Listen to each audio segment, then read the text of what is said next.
So here we have the Volkswagen Polo on a 20 plate. I'm going to start off by hopping inside the car and running through some controls first of all. Just briefly before we climb inside the car, I think it's well worth seeing the boot space. As you can see, given the size of the car, we've got plenty of space. We've also got that 60/40 split folding rear seat, should you wish to increase this space even further. And then this tray section will lift to give you a full-size spare wheel as well.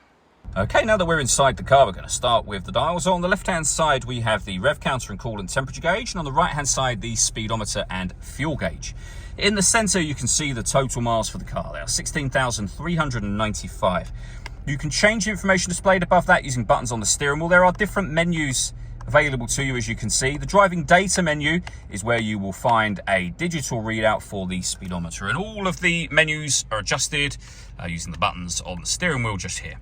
We have stereo controls on that left-hand side. Just behind the steering wheel, we have cruise control on the top of this stalk and on the end here. And then the stereo itself over in the center. So we're on the radio menu at the moment, where you'll see we've got DAB, FM and AM radio. If you want to listen to your own music, you can do so under the media menu.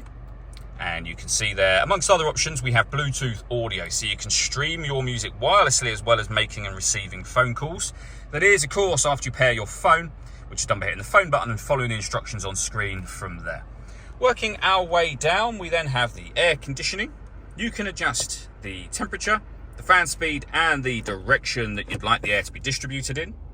The air conditioning is on at the minute. That's off. Back on again. You can recirculate the air that's in the car. That's a great way of heating it up or cooling it down quickly depending on the temperature you set here. We've got a heated rear screen as well. Some storage along with two USB inputs.